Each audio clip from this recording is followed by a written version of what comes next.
Hello, hello, hello, hello. This is your Miss Universe 1981. It's Maring War Vlog and welcome to this video. At this video ba, ang ganda mo naming lahat kasi andito kami sa Sugbong Kogon, Misamis Oriental. This is Halsey Hills and this is the newest tourist spot dito sa Misamis Oriental. Ano yun nga, ang kanilang pool area. It's infinity pool. So kagaya po siya ng Amaya. Kung nakapunta kayo ng Amaya doon sa Cagayan de Oro City. At ang ganda po dito. Yan! Nakikita nyo naman kung gaano kaganda ang ating view. So yung mga bakla super na-amaze sa ganda ng ating Halsey Hills. So sa lahat po ng taga Misamis Oriental, punta po kayo dito or gala po kayo dito dahil this is one of the most beautiful spot in Misamis Oriental. So ayan na nga sila. They're very happy at nag-vlog po ang lahat. Nakikita natin yung Camiguin Island katapat po dito sa Halsey Hills. Ayan, ang ganda ni Inday Katog. Napapicture na po siya. Hindi siya papalupig. Kigwapa daw siya. You know? And of course, dito ang kanilang, pwede po kayo dito umorder ng mga pagkain dahil may mga resto na area po sila. So pwede po dito kumain at meron po silang mga available na mga value meals and mga food. So mayroon po silang menu. Ayan na mga bakla!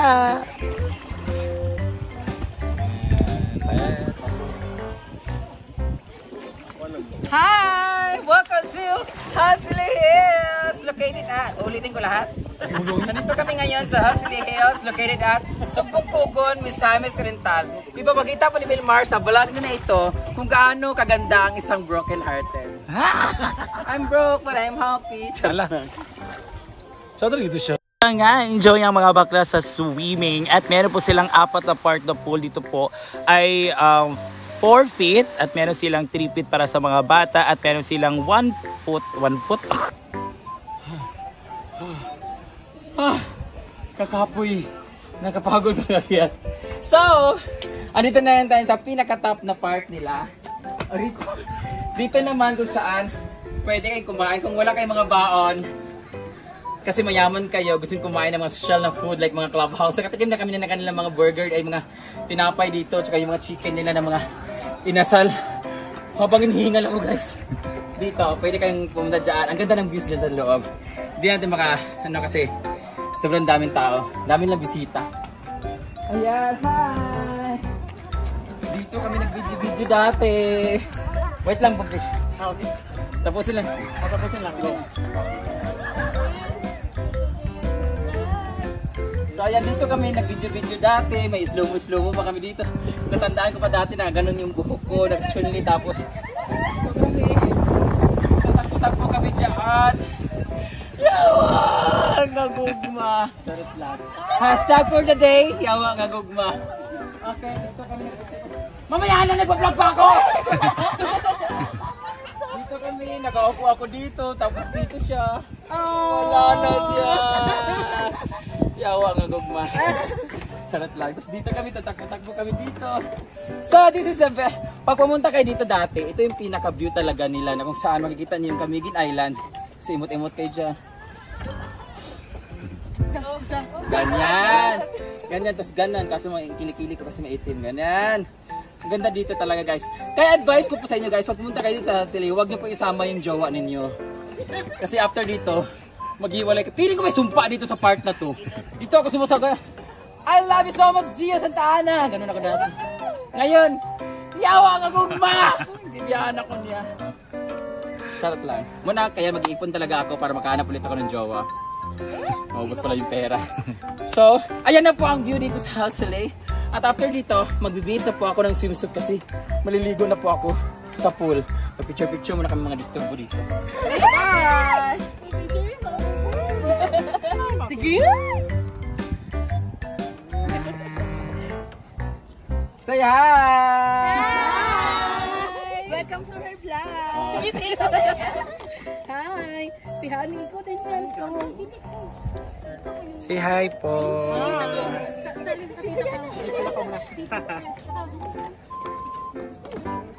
Ayun, nakatira mo. Si Diana. Si Johnny din. At ayan na nga sinasabi ko, meron po silang mga food dito. So nag-order kami ng pancit guisado and value meal na combo. This is mang inasal no na combo available sa kanila. So 199 po, good for pecho at 2 rice at isang soft drink. So talagang pwede na po yan orderin. Ayan, in-order namin. There will be R12. Lahat po, kasali pa ang ating driver. Ayan na si Brenda, si Gwen. So katatapos namin mag-pray and let's eat, guys! Ito na, ang sarap. So gutomin talaga kayong lahat. Happy birthday! Ginawa ko. At yan si Sir Dennis Althea and si Inday Katok. Nay, mga kutsara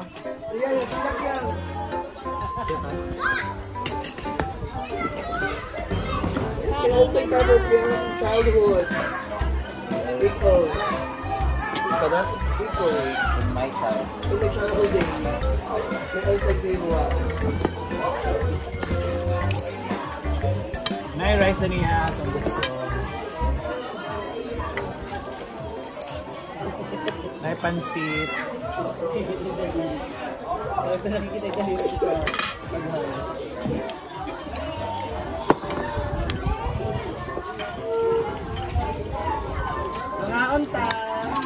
Ang ganda ng service nila kasi 2 rice, isang picture, saka 1 soft drink, 30 rice. For only 199. 199. more grabe minus na.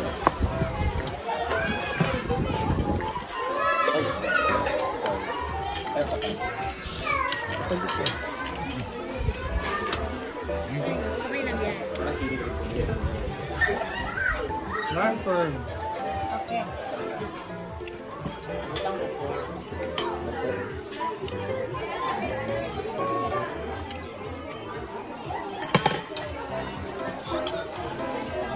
Happy birthday, Tooth Berry.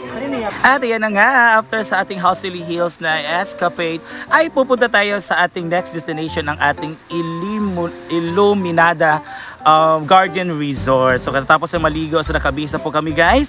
And punta na tayo sa ating van dahil magbibiyahe na tayo sa ating next destination. So we're very excited kasi this is the newest also part of Hinguog City yung pupuntahan natin. So ayan na, dito na tayo sa ating car. So rented van na talaga kami pag mayroon kami mga gala. And ako po yung nag-organize kasi ako po yung may contact sa ating van. Ayan, so kasya po ito for 13 seaters. Ayan, and of course, dito na tayo. Welcome to Iluminada Garden Resort. So ang daming tao ngayon kasi it's Saturday. Ayan, and si Gwen, si Dennis, at si Sir Archie, at si Amanda, si Brenda, si Rhea, si Gifford, si Brittany, and Althea. Ayan, and pumasok na nga tayo dito sa Iluminada at ang ganda po dito. So it's very swerte namin kasi hindi siya masyadong mainit. Kaya makulimlim po yung area natin at take note, ang lamig po talaga ng hangin kasi dito siya sa tuktok ng bundok, guys. Ayan, ang ganda ng kanilang arc, parang arc na siya. So it's a semi heart design ang kanilang mga arcs. So maraming tao dyan. And I think it's 15 ka-arc po yan. At doon po ang mga tao. O, di ba wala ito na bayad? Kaya lang, tagiya. Okay, next. Paano nakaka 20 seconds lang? Okay. What? Hope the next in line. So ayan na nga, kung kaya ko kayo na broken hearted, pwede tayo magduyan sa malaki nilang duyan. And you know, pang higante mo nga duyan oil, but ang ganda po dito, guys. And meron silang higante, tawag pa higanting turkey. Ayan, one of the spot also here na pwede pong mag-take ng picture. In front po yan ng ating mga eyes. Tanda talaga natin mga eyes. So pero tanim lang po yan, ha. So I think it's para siyang alambre, made of alambre na may mga tanim na pwedeng isabit at mga vines po na kind ng ating mataning. So pwede ito mapapicture dito. Ang ganda po talaga ng picture dito. And ayan na si Inday, sila Dennis, no? Picture, sila Brenda na napicture na. And nag-group pic po kami dito dahil ang ganda talaga natin namin. So yung muna pinagaguluhan po si Brenda, ang maraming tao. So maraming tao talaga kasi it's Saturday. And take note po, it's 100 pesos po yung entrance fee. Ayan, so pwede na kayong makapunta sa any part ng ating Iluminada garden resort. So, ini pa pwede mag-picture, pwede mag-picnic, may mga cottages din sila, and meron silang mga waterfalls. Ang dami po talagang available dito. Ay, may maze po sila. At ayan po, nakikita nyo, hindi ko siya familiar kung anong tawag yan, pero para siyang monument na nasa famous na nasa labas, para siyang ano siya ng seven wonders of the world, diba? Ayan na, sabi ni Brenda, ilong daw, ilong monument. Sa lahat mo ng pailong, yan po ang kanyang monumento.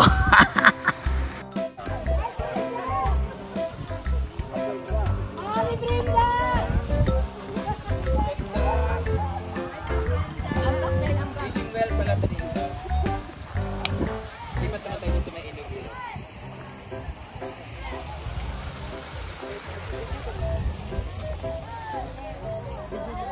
Oh, diba? Sila kaya masarap talaga dito pupunta with family and friends. Ayan guys, sila.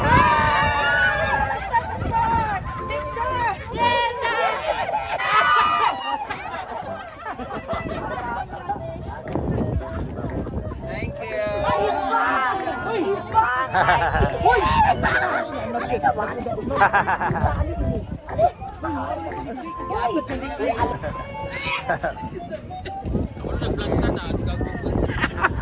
So, nandun na lang guys, picture sila. Picture sa Madam.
Ikaw. So, salamat po sa panonood. Dahil ganito na lang ang aking pag-video kasi hindi talaga matapos-tapos kasi hindi pagkatapos sa picture-picture na. Maraming salamat for watching my videos. At sa lahat ng mga taga-Misamis Rental dyan, Cagayan de Oro or dito banda sa may Region 10, Northern Mindanao. Kung gusto niyo pong mabisita itong napagandang garden resort na ito, garden resort na ito ang Ilomidada Garden Resort. Thank you so much! Bye!